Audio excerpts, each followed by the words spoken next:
Hello student, welcome to Studify Success. Myself Mukund, और आज मैं आपको क्लास 12th की पॉलिटिकल साइंस की सेकेंड बुक का चैप्टर 5 पढ़ाने जा रहा है, जिसका नाम है कांग्रेस प्रणाली, चुनौती और पुनर्स्थापना। कुछ पॉइंट देख लेते हैं। राजनीतिक उत्तराधिकार की चुनौती। मई 1964 में जवाहरलाल नेहरू की मृत्यु के बाद लाल बहादुर शास्त्री वर्ष 1966 तक देश के प्रधानमंत्री रहे। शास्त्री जी का 10 जनवरी 1966 को ताशकंद में निधन हो गया। शास्त्री जी की मृत्यु के बाद मोरारजी देसाई और इंदिरा गांधी के मध्य राजनीतिक उत्तराधिकार के लिए संघर्ष हुआ तथा इंदिरा गांधी को प्रधानमंत्री बनाया गया। सिंडिकेट ने इंदिरा गांधी को अनुभवहीन होने के बावजूद प्रधानमंत्री बनाने में समर्थन दिया। इसके पीछे सिंडिकेट की सोच यह थी कि इंदिरा गांधी सिंडिकेट के दिशा निर्देशन में कार्य करेगी। नेतृत्व के लिए प्रतिस्पर्धा के बावजूद पार्टी में सत्ता का हस्तांतरण बहुत शांतिपूर्ण तरीके से हो गया। मतलब कि 1964 तक जवाहरलाल नेहरू थे, उसके बाद 1966 तक लालू शास्त्री है, उनके बाद कौन आए, मुरारजी देसाई, उनके बाद इंदिरा गांधी आए। और ये सिंडिकेट का मतलब ये था कि हम अगर अब इंदिरा गांधी को जिताएंगे से होगी, हम जो कहेंगे इंदिरा गांधी वो कार्य करेगी, बट ऐसा अपोजिट हो गया। तो यहाँ चौथा आम चुनाव है। तो पहला आम चुनाव हुआ था 1951 में, दूसरा हुआ था 1957 में, तीसरा हुआ था 1962 में, और चौथा 1967 में। राजनीतिक भूकंप। चौथा आम चुनाव 1967, राजनीतिक भूकंप।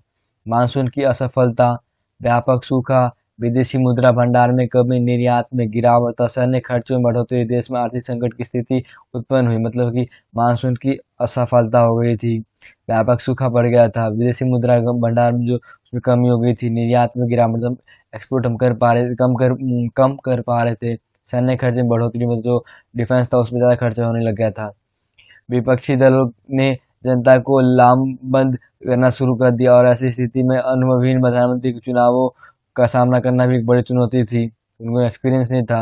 1967 के चुनावों को राजनीतिक भूकंप की संज्ञा दी गई। मतलब जो 1967 का चौथा आम चुनाव था उसको राजनीतिक भूकंप की संज्ञा दी गई, क्योंकि कांग्रेस प्रणाली पहली बार 9 राज्यों उत्तर प्रदेश, मध्य प्रदेश, पंजाब, हरियाणा, बिहार, पश्चिम बंगाल, उड़ीसा, मद्रास और केरल में सरकार नहीं बना सकी। जो ये राज्य थे पांचों, नौ नौ राज्य में सरकार नहीं बना पाई थी कांग्रेस। ये राज्य भारत के किसी एक भाग में स्थित नहीं थे।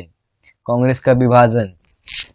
सिंडिकेट और इंदिरा गांधी के मध्य बढ़ते मतभेद तथा राष्ट्रपति चुनाव 1969 में इंदिरा गांधी द्वारा समर्थित उम्मीदवार बीबी गिरी के राष्ट्रपति चुनाव जीतने से कांग्रेस की अधिकाधिक उम्मीदवार नीलम संजीव रेड्डी को पराजय का सामना करना पड़ा, और इस घटना के कारण बस वर्ष 1969 में कांग्रेस का विभाजन हो गया। कांग्रेस दो दलों में विभाजित हो गया, जिसे कांग्रेस ऑर्गेनाइजेशन और कांग्रेस रिक्विजिनिस्ट के नाम जानते हैं। मतलब सिंडिकेट और इंदिरा गांधी के मतभेद हो गया था। सिंडिकेट के अपोजिट, देन उसके अपोजिट है 1969 में इंदिरा गांधी और बीबी गिरी, इंदिरा गांधी साइड से बीबी गिरी और अपोजिट साइड से, सिंडिकेट की साइड से नीलम संजीव रेड्डी थे। तो इन्होंने बीबी गिरी ये जो चुनाव थे वो जीत गए, और संजीव रेड्डी हार गए। तो उसी टाइम 1969 में ओ और आर रेड्डी हो गया था। ये दोनों चीजें। तो इसी टाइप से कांग्रेस का विभाजन हुआ। आगे देखते हैं। वर्ष 1971 में चुनाव में इंदिरा गांधी ने अपने जनाधार की खोई हुई जमीन को पुनः प्राप्त कर लिया, और गरीबी हटाओ के नारे से कांग्रेस को एक बार पुनः स्थापित किया। मतलब इंदिरा गांधी का नारा था गरीबी हटाओ, और जो सिंडिकेट था उनका था कि इंदिरा हटाओ। लाल बहादुर शास्त्री 1964 से 1966 तक भारत के प्रधानमंत्री पद पर रहे, और इस अवधि में देश ने दो चुनौतियों का सामना किया। इसमें 1965 का भारत पाकिस्तान युद्ध और खाद्यान्न संकट, मानसून की सफलता। मतलब 1965 में जो युद्ध हुआ भारत पाकिस्तान का, और एक खाद्यान्न संकट भी आई थी इसमें। इन चुनौतियों से निपटने के शास्त्री जी ने जय जवान जय किसान का नारा दिया, जो तैयार की उसको निपट जय जवान जय किसान।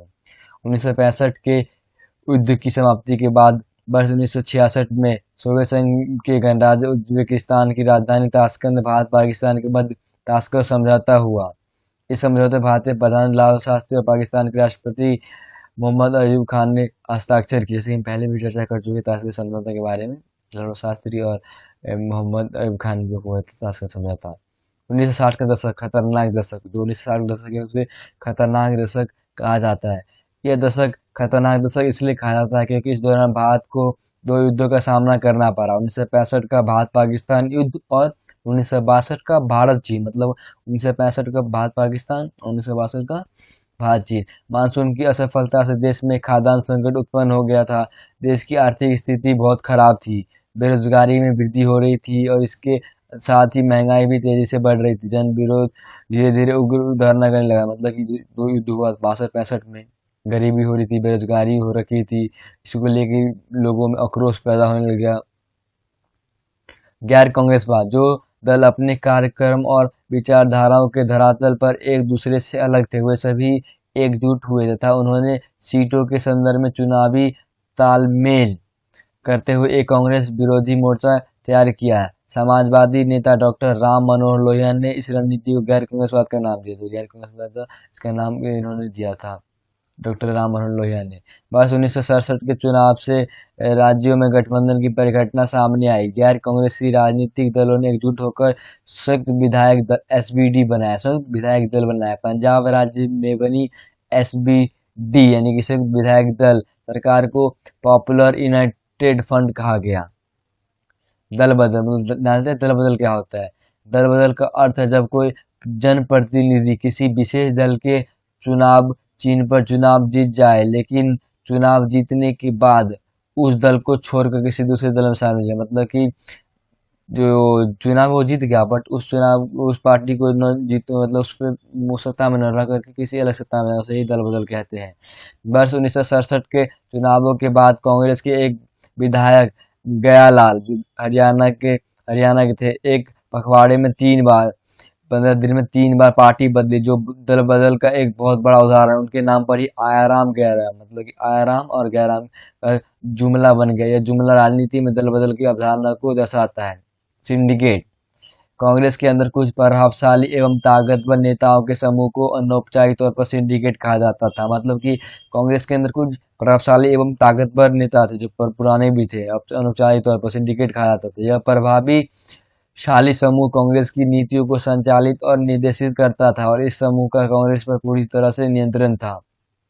सिंडिकेट नेता राज्य के कामराज मद्रास, एस के पाटिल बम्बई यानी कि अभी का मुंबई, के एस निजलिंगप्पा मैसूर कर्नाटक, ये अभी कर्नाटक, नीलम संजीव रेड्डी आंध्र प्रदेश, अतुल्य घोष पश्चिम बंगाल।